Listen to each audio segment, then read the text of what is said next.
សួស្តីអ្នកនរគ្នាស្វាគមន៍មកកាន់វីដេអូថ្មីចឹងថ្ងៃហ្នឹងយើងមកចូលចំណុចមួយទៀតបន្ទាប់ពីសមិញយើងនិយាយគ្នាទាក់ទងជាមួយនឹង study plan ចឹងថ្ងៃនេះយើងនឹងនិយាយទាក់ទងជាមួយនឹង recommendation letter ដែលខ្ញុំជឿថាអ្នកនរគ្នាចូលរងចាំវីដេអូមួយហ្នឹងយូរមែនតើ yes អូខេចឹងតោះឥឡូវយើងមកមើលថាតើ recommendation letter ហ្នឹងគេត្រូវធ្វើម៉េចអញ្ចឹងនៅក្នុងនោះដូចអ្នកនរគ្នាបានឃើញនៅលើ screen អញ្ចឹង form ហ្នឹងគេមាន2 section ទី1គឺអ្នកត្រូវបំពេញដោយអ្នកដាក់ខ្លួនឯង applicant ហ្នឹងអញ្ចឹងវាមានឈ្មោះយើងអញ្ចឹងយើងដាក់មកឲ្យគេថ្នាក់ master ឬក៏ថ្នាក់បញ្ញាបត្រឬក៏ doctor ឬក៏ research អញ្ចឹងទៅហើយ major ដែលយើងដាក់មកហ្នឹងផ្នែកខាងអីអញ្ចឹងទៅហើយ section ទី2គឺត្រូវតែបំពេញដោយគ្រូរបស់យើងចឹងសម្រាប់ GKS គឺកន្លែង recommendation letter ហ្នឹងគឺ at least ឲ្យមានមួយអ្នកគ្នាចំនួនគឺ at least ឲ្យមានមួយហើយសំណួរសួរថាតើណាគេខ្លះអាចឲ្យ recommendation អ្នកនរគ្នាបានអញ្ចឹងអ្នកដែលអាចឲ្យ recommendation អ្នកនរគ្នាបានទី1គឺគាត់ត្រូវតែស្គាល់អ្នកនរគ្នានឹងឲ្យបានដឹងថាតើការងារធ្វើមួយអ្នកនរគ្នានឹងអ្នកគ្នាធ្វើពីអីហើយគាត់ស្គាល់អ្នកនរគ្នាយូរឬនៅអញ្ចឹងជាធម្មតាបើសិនបើអ្នកនៅរៀនវិញគឺភាគច្រើនករណីខ្ញុំមិនអញ្ចឹងក៏ខ្ញុំពេលហ្នឹងតែតាមពិតទៅពេលហ្នឹងខ្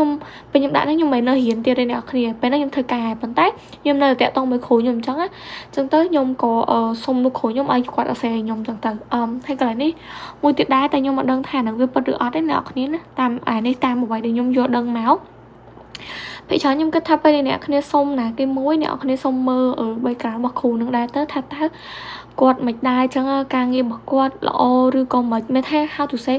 យកណាគេដែលវា relate ទៅជាមួយនឹង field ដែលយើងកំពុងតែចង់រៀនឧទាហរណ៍ថាខ្ញុំអញ្ចឹងខ្ញុំមករៀននេះខ្ញុំចង់ធ្វើខាង material អញ្ចឹងគ្រូរបស់ខ្ញុំនៅខ្មែរហ្នឹងគឺគាត់ខាង material ដែរអញ្ចឹងអ្នកនរគ្នាអញ្ចឹងទៅក៏ខ្ញុំសុំពីគាត់អាហ្នឹងខ្ញុំសុំបើកវងចោលប៉ុណ្្នឹងឯងអូខេហើយបើសិនបើអ្នកគ្នាមានសំណួរអីបន្ថែមចាំសួរនៅកន្លែងខមនឹងបានដែរអូខេអញ្ចឹងសំណួរសួរថាតើកាំពេញនឹងធ្វើម៉េចអញ្ចឹង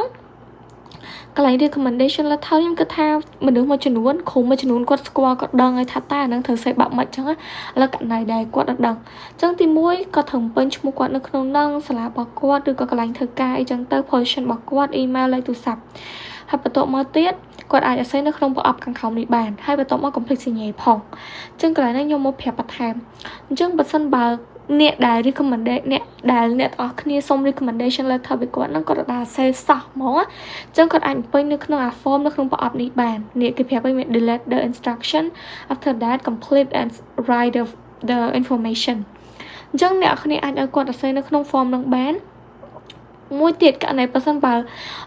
គ្រូរបស់អ្នកអស់គ្នាឬ commander របស់អ្នកអស់គ្នាគាត់មាន form ឲ្យស្រេចគាត់គ្រាន់តែពេញនៅក្នុង form ហ្នឹងទៅបន្ទាប់មកដាក់នៅក្នុង30បទបន្ទាប់ពីដាក់នៅក្នុង30បទហ្នឹងហើយគាត់ត្រូវ sign នៅលើហ្នឹងទៀតអញ្ចឹងតទៅជាមួយនឹងកន្លែងហ្នឹងពុំមានបន្ថែមក៏ដូចជា detail តទៅមួយការរៀបចំឯកសារខ្ញុំនៅតែធ្វើវីដេអូផ្សេងទៀតព្រោះដោយសារតែអាហ្នឹងវារៀងវែងឆ្ងាយតិចអ្នកនរគ្នាអញ្ចឹងសម្រាប់